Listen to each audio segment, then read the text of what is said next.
Hello YouTubers! Welcome back to the Hobbit book reading series. Today we're reading chapter 7. Last week we got chapter 6. And this is the last chapter for the month of April. Then we have chapters 8, 9, 10, and 11 for my YouTube anniversary month. The final month of year 14. And then chapters 12, 13, 14, and 15 for June. And then 2 for July. And then, what's the next book reading series after The Hobbit? The next book? Probably, a break. Probably. Or Sponge. Then we'll see which comes first. Anyway, career lodgings. The next morning, Bibble woke up with the early sun in his eyes. He jumped up to look at the time and to go and put his kettle on, and found he was not at home at all. So he sat down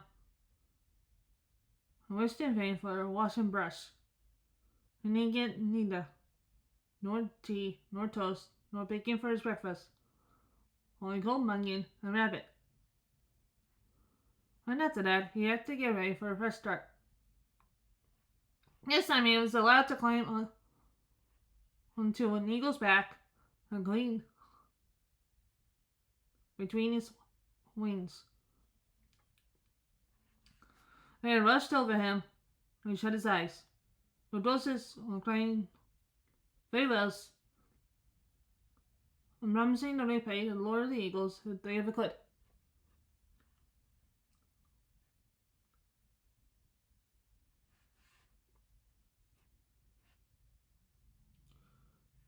As off rose 15 great birds from a mountain side.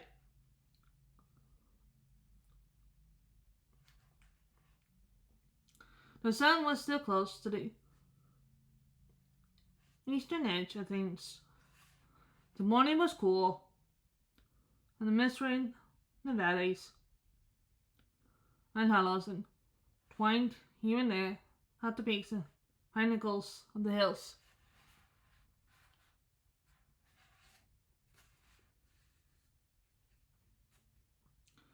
Bibble opened one eye to peep and saw that the birds were already high up and the road was far away, and mountains were falling back behind them into the distance. He shut his eyes again and held on tighter. "Don't flinch," said his eagle. "You need not to be frightened like a rabbit, even if you rather look like one. It is a fair morning with a low wind. What's frightened than flying?"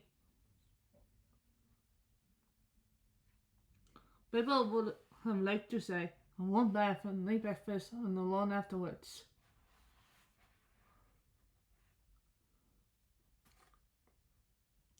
But he thought it better to say nothing at all, and let go of his clutch just a tiny bit. After a good while the eagles must have seen the point they were making for, even from a great height. But then when they began to go down, circling around in great spirals. They did this for a long while, and at last the hobbit opened his eyes again.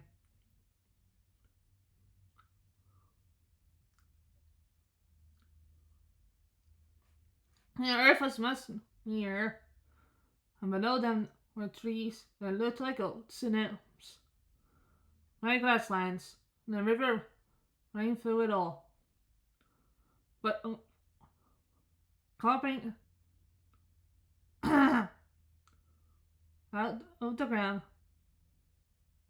lay in the path of the stream, which looped itself around it, was a great rock, almost a hill of stone, like a last outpost of distant mountains. With a great peace cast smiles into the plane by some giant among giants.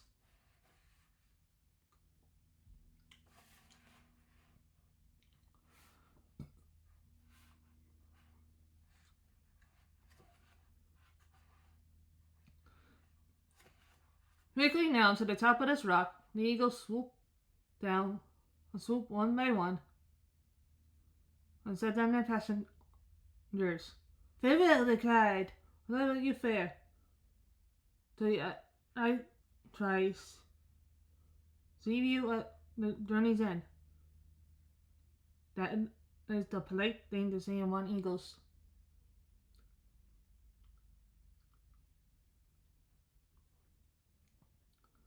May the wind under your wings bear you with the sun's sails and the moon walks, answered Gandalf from the correct reply.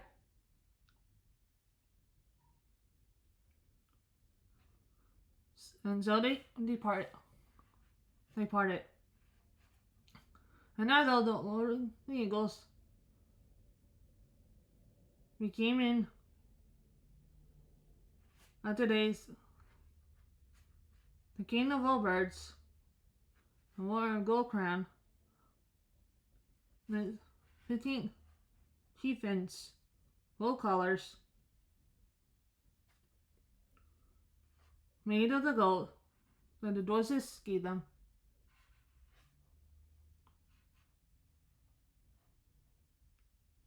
They both never saw them again.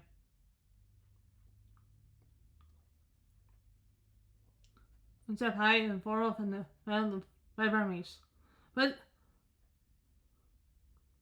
as that comes in and then the seal, we will say no more about it just now. There was a flat space on the top of the hill of stone, on a well-worn path. Many steps leading down to the river.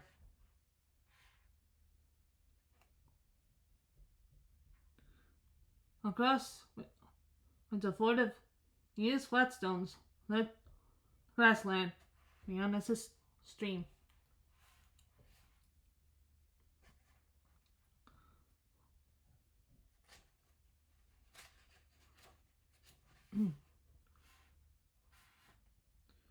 There was a little cave, a wholesome one with a pebbly floor, at the foot of the steps, near the end of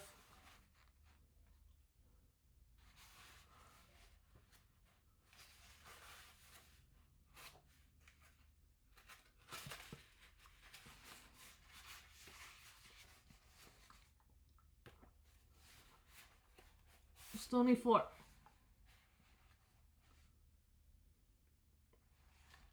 Here the party gathered and discussed what was to be done.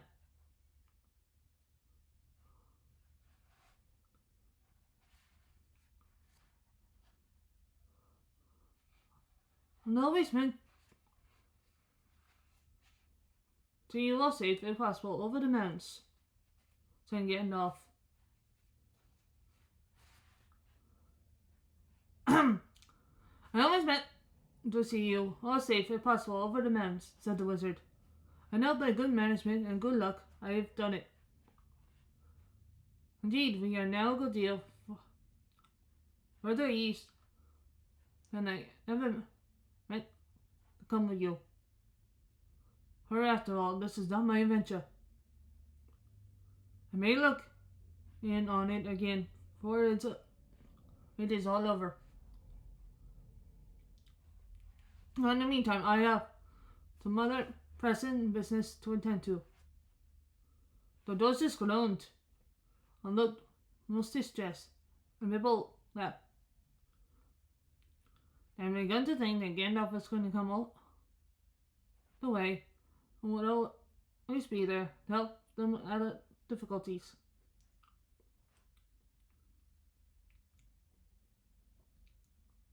I'm not gonna disappear this very instant, said he.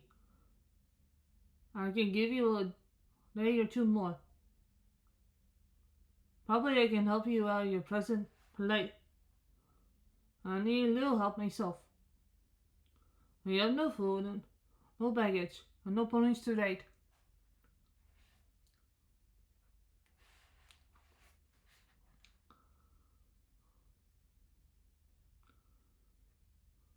And you don't know where you are. Now I can tell you that you're still some miles more for the path of which we should have been following if we not had left the mountain pass in a hurry. Very few people live in these parts. Unless they have come here since I was last down this way, which was some years ago. But there's nobody I knew of. Or lives not for me. There's somebody made the steps of the great rock. The Karak. I believe he calls it. You're just not coming here often. Certainly not in the daytime. And there's no good way for him. But it would be very dangerous. You must go find him. And if all goes well or mean, I think I shall be off. I'll shoot like the eagles. Farewell wherever you fare. He begged him not to leave them. They helped for him dragging gold, silver and jewels, and he would not change his mind. We shall see, he said. I think I earned a raise some of your dragon gold when you've got it.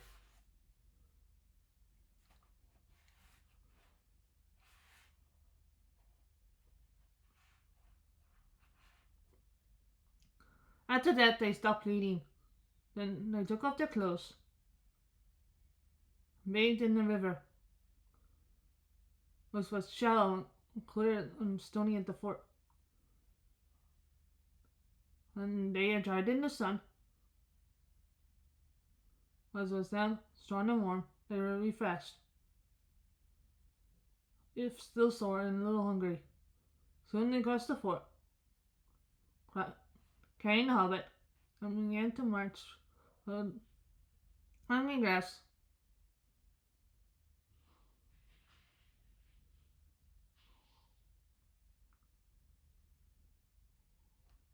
And down the lines, light on the oaks and tall elms. And why is it called the Kellock? As Bible went along, the wizard said. He called it the Kellock because Kellock is his word for it.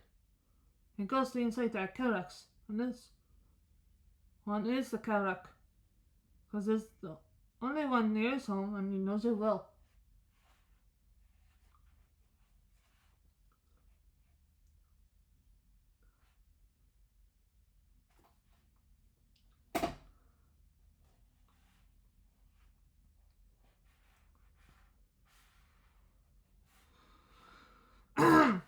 Who calls it?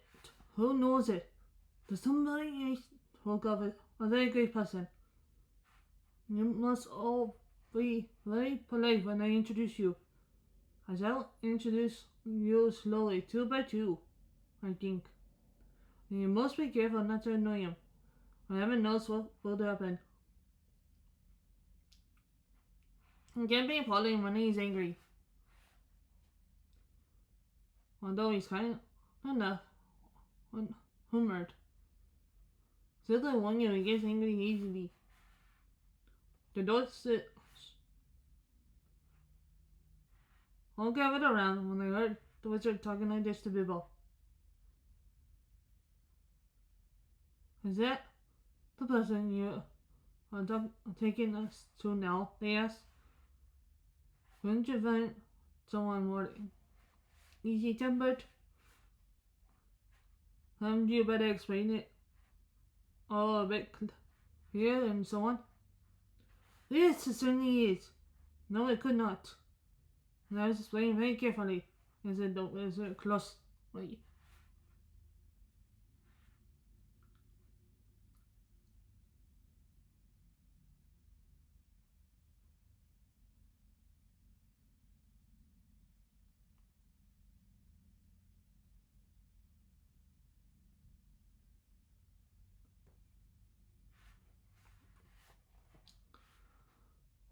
If you must know more, his name is Warner.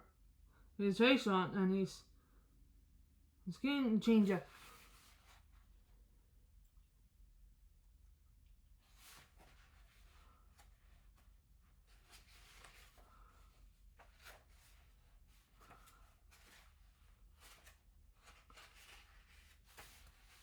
One time.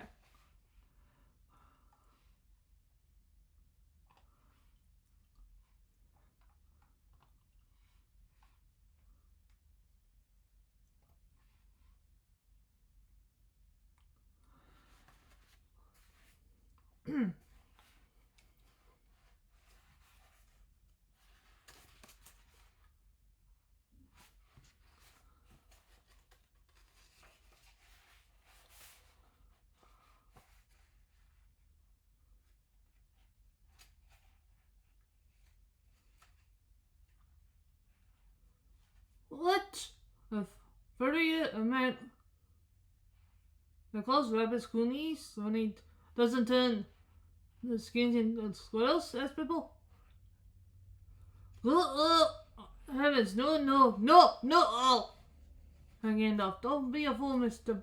Baggins. Can't help it. In the name of all wonder, don't mention the word furry again as long as you are within 100 miles of his house. No rug, cape, triple, muff, nor any other unfortunate word. He's a skin changer. He changes his skin. Sometimes he is black bear. Sometimes he's a great stone. That kind of man with large arms and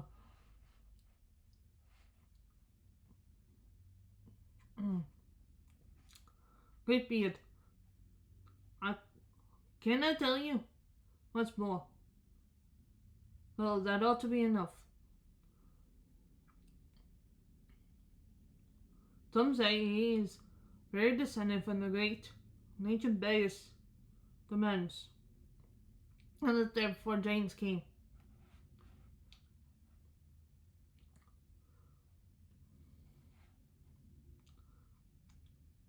Others say that he's a man descended from the first man who lived before Smaug,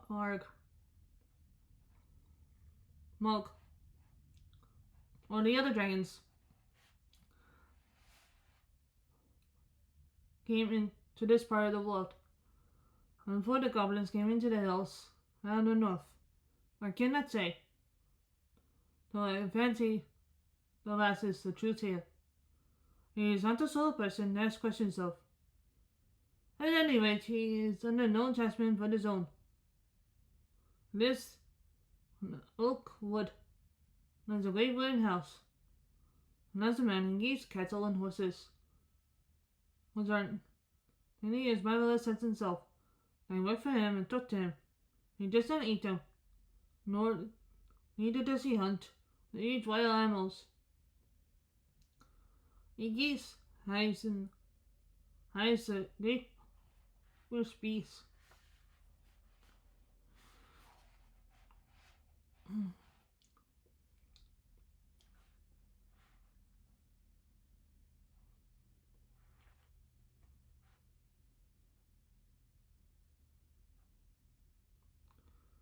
And lives most on cream and honey. As a bear, he ranges far and wide.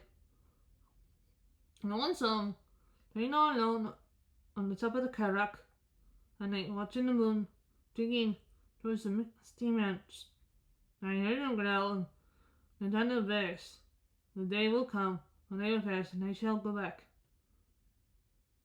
That's why I believe he once came here man himself.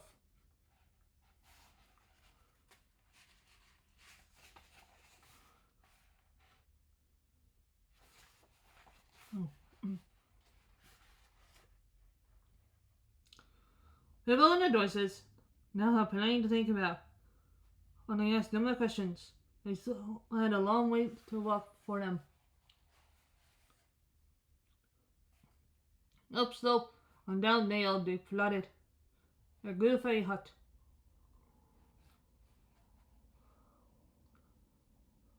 Sometimes they rested under the trees. When Bibble felt so hungry, he would have eaten acorns. They had been ripe enough yet to have fallen to the ground.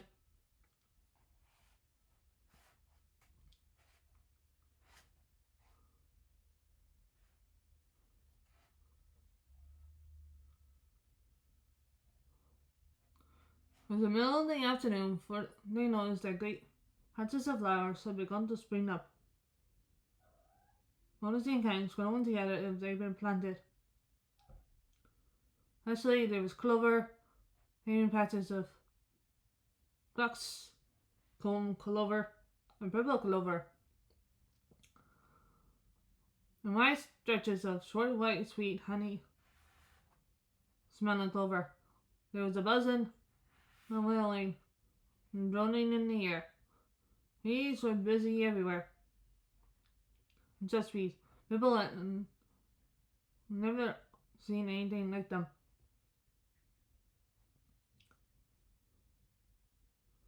If one was to sting me, he thought, I should swallow it big again as I am. They're bigger than hornets. The drones are bigger than your thumb. A good deal. The mans are yellow, and deep black bodies shone like fairly gold. What are you going here? Said Gandalf. Yeah, on the edge of his bee pastures. After a while, they came to a belt of tall, very lichen oaks. On these to a high thorn edge, through which you see neither nor scramble.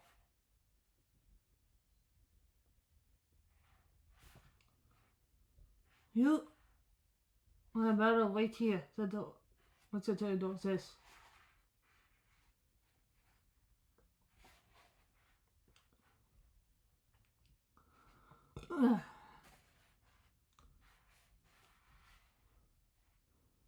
And when I call the whistle, begin to come after me.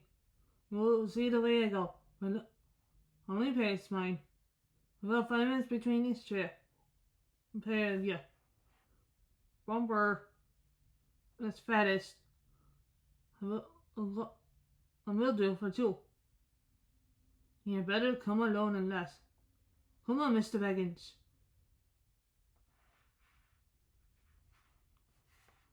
There's a gate. Don't want to run this way. And with that, he went off along the ledge, taking the flying hobbit with him.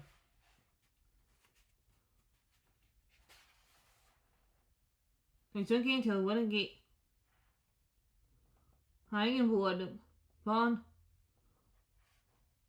which they could see gardens and across a low wooden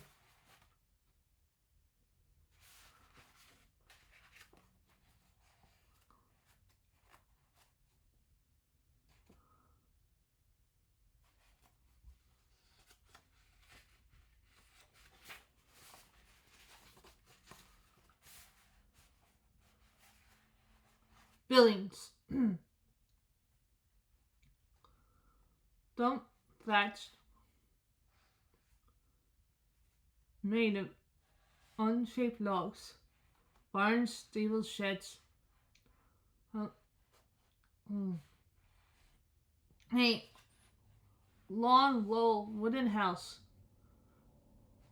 Inside on the left side of the great hedge, the rows and rows of hives, and bell-shaped tops made of straw. The noise of the giant bees flying to and fro and crawling in and out filled all the air.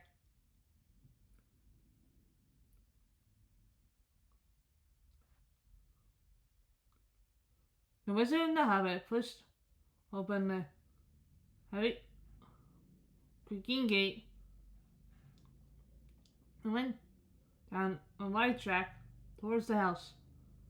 Some horses, very sleek and well groomed, trotted up across the grass and looked at them intently, very elegant faces.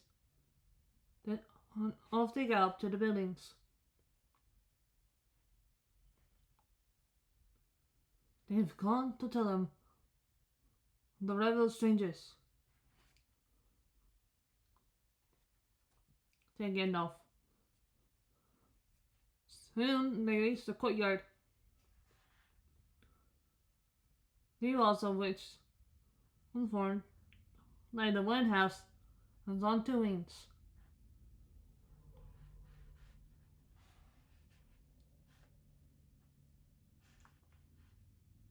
In the middle of it was lying a great oak trunk, and many knocked it branches beside it. Standing nearby was a huge man with a thick black beard and hair, great bare arms and legs, and knotted muscles. He was clothed in a tunic of wool down to his knees, was leaning on a large axe. The horses were standing by him, their noses at his shoulder. Ugh! Here they are, he said to the horses. If you don't look dangerous, you can be off.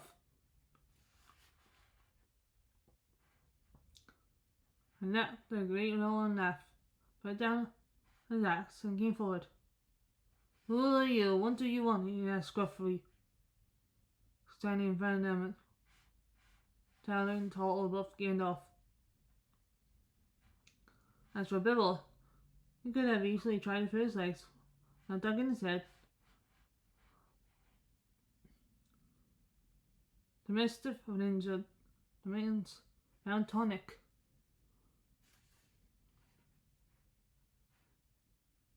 I am Gandalf, said the wizard. Never heard of him, growled the man. And what's this little fellow? He said, looking down and found the hobbit with his bushy black eyebrows. That is Mr. Baggins, hobbit of good family and impeachable reputation.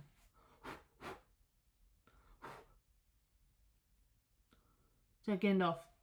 People bowed. He had no hat to take off, and was painfully conscious of his famous events. I am a wizard, continued Gandalf.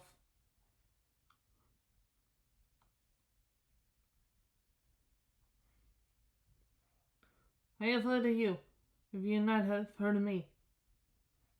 Well, perhaps you have heard of my good cousin. I did that gal. Who lives near the southern borders of Mirkwood. Yes, not a bad fellow as wizards go, I believe. I used to see him now in the Boron.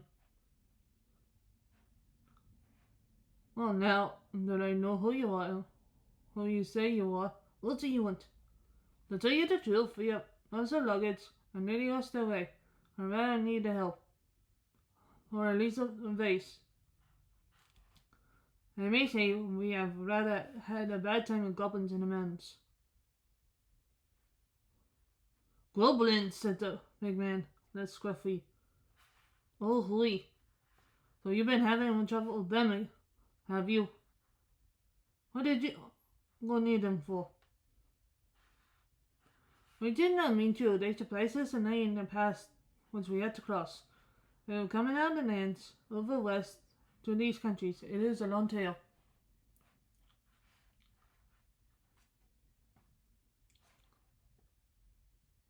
So you'll better come inside and tell me some of it, if it won't take all day, cried the man. In the way. The dark door opened, had a courtyard into the house. Following them, they found themselves in a wide hall with a fireplace in the middle. Although it was summer, There was a wood but there was a wood fire burning, and the smoke was rising to the packing rafters and search a way out. One opening in the roof.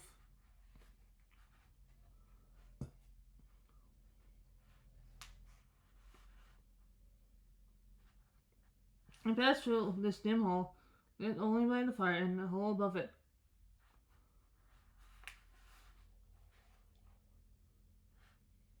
I came through another smaller door to a sort of veranda,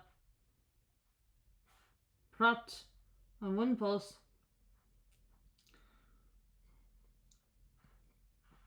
Made of single tree trunks. The face out was still warm and filled with the light. The rising sun was lighted into it. It felt golden on the ground. No clouds that came right up the steps.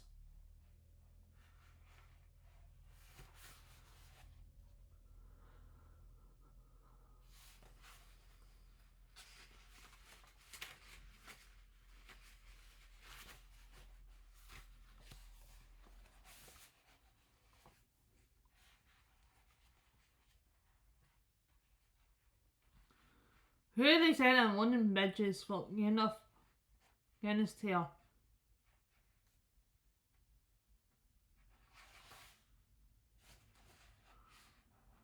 And Bibble swung his dangly legs and looked at the flowers in the garden, wondering what their names could be. He had never seen half of them before.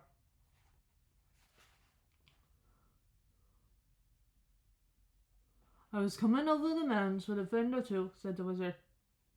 Well, two? We only see one. I don't want that, said Bolon.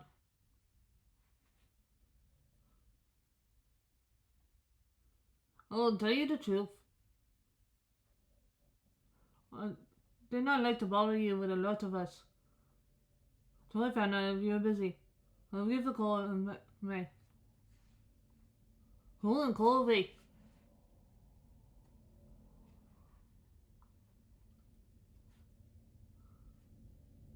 So Gandalf gave a long, shrill whistle. When presently full in, on Dory, came around the house, by the garden path, and stood, found a note for them. 1 or 3, you meant, I see, said Boran. But these aren't hobbits. They're doses.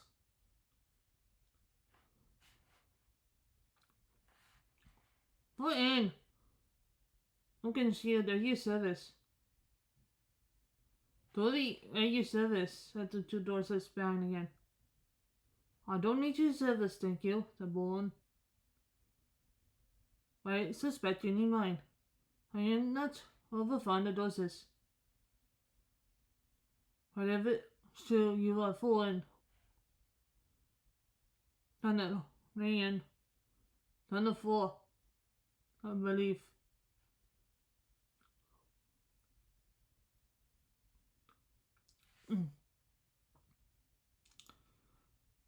And I friendship is acceptable. And that you were enemies of goblins are not up to any mischief in my lands. What are you up to, right away?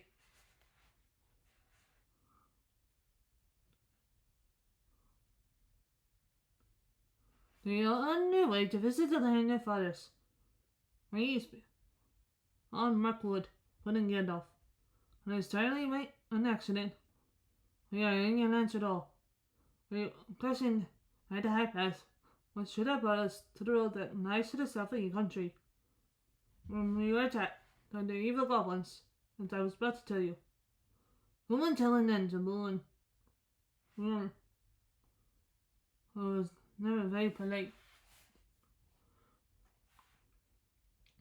There is a terrible storm. Some drains, not hurling rocks. At the head of the pass, we took refuge in a cave. The hobbit and I civil companions. Do you go too, civil? Oh no. Matter of fact, there are more than two. What are they? Killed, eaten, gone home? Oh no.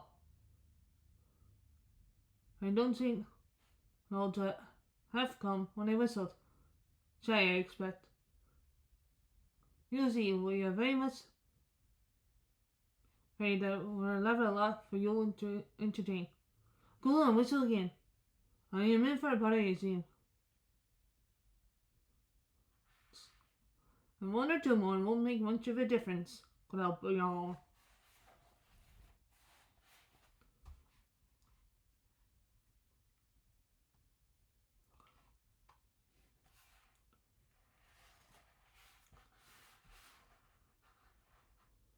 Enough whistle again. When Nori and Ori were there almost before he had stopped. Well, if you remember again enough, I told him to come in pairs every 5 minutes. I was a bull.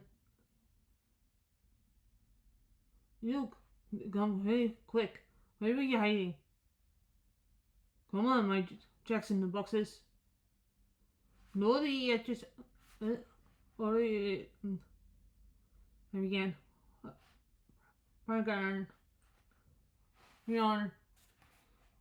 Interrupted them. Thank you. When I want your help, I will ask for it. Sit down. Let's get on with this tale. And we supper time before it is ended.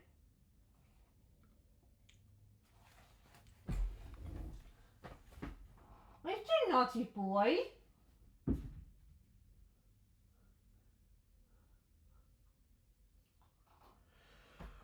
Jeez.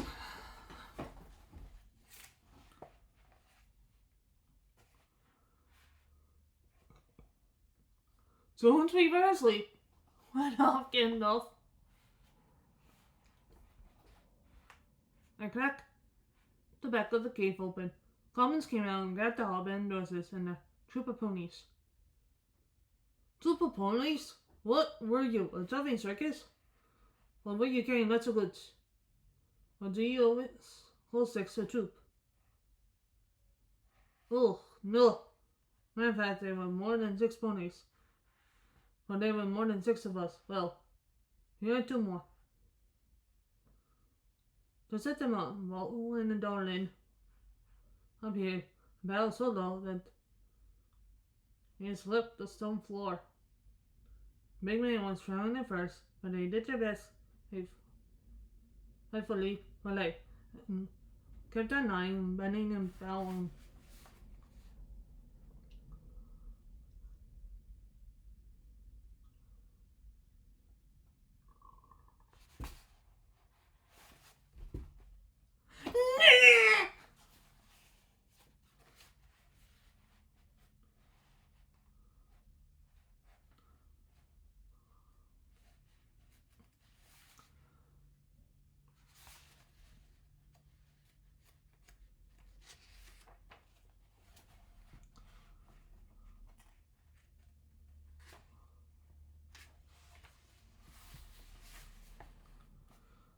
And waving the hoods for their knees in proper golf fashion till they stopped running and burst into a trickling laugh. I looked so comical. Troop was right, he said. Very comic one. Come in, my man, and what are your names? I don't want your services now. I want your names. Then sit down and stop wagging. Bolin Dolvin, he said, not daring to be offended. Sat flop on the floor, looking rather surprised. Now go on again to Bolin. Bjorn to the wizard. Well, it was like, oh yes, I was not grabbed.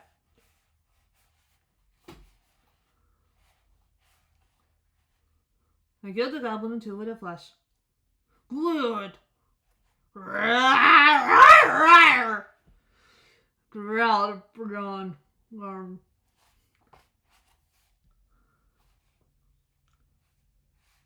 It is some good being a wizard then. I zipped inside. Okay, very close. I followed them to the main hall, which was crowded with goblins. The great goblin was there, with 30 or 40 armed guards. I thought to myself, even if they were not all chained together, what can a dozen do and so many? Well, dozen! That's the first time I called a dozen. Well, if you still got something more jacks, then yet come out of their boxes.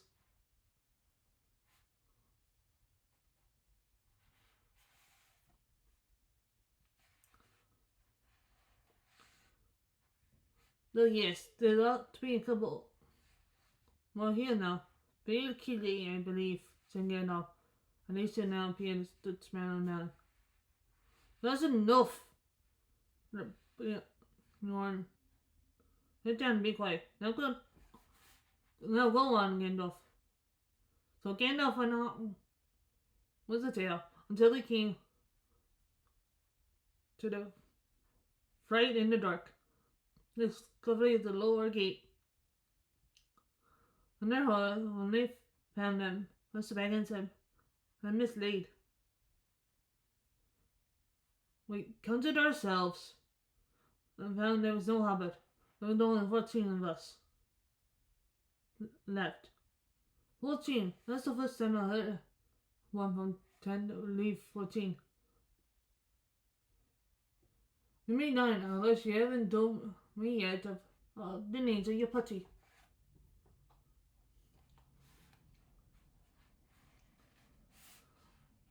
Well, of course, you haven't seen Maureen and Golden yet. And bless me, here they are. Hope you will forget them for bothering you. Oh, let them all come. Hurry up. Come along, you two, and sit down. Well, look you, Gandalf.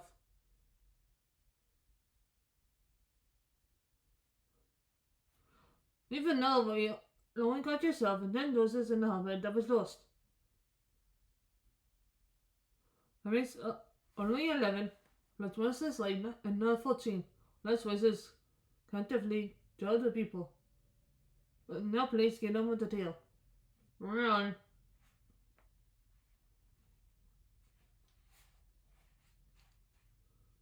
Do not show. Wait, more than he could help. But really, he got very interested. You see, in the old days, he had been known the very part of the man that Gandalf was describing.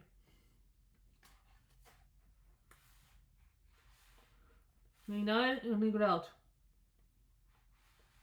And then he heard the hobbits. He appears another scramble down the stone side, not the wolf in the woods. And Gandalf came to their carving into the trees with the wolves all underneath.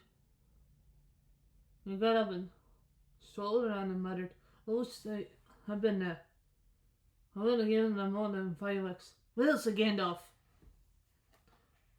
They got to see as he was making a good impression. I did the best I could. There we were with the wolves and man underneath us.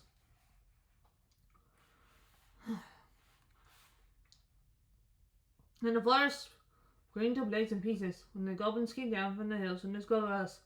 I yelled with delight, singing songs they could find us. 15 birds and 5 little trees. Good heavens, growl it! Greenland gone. Don't pretend the goblins can't count. They can. 12 isn't 15, they know it.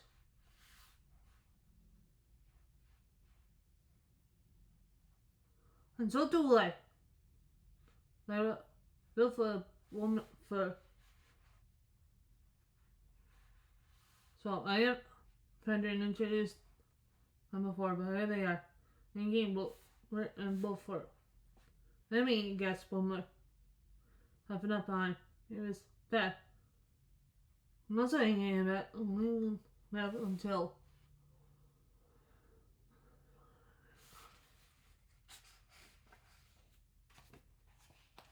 last. He refused to wait 5 minutes and fell immediately after the other two. Well, now they're all 15 years old, and since goblins can count, I suppose that is all that they were off the trees. Now perhaps we can finish the story without any more interruptions. Mr. Baggins then saw how clever Gandalf had been. Interruptions had really made Bolton more interested in the story. And the story kept him from sending the daughters off at once like suspicious beggars.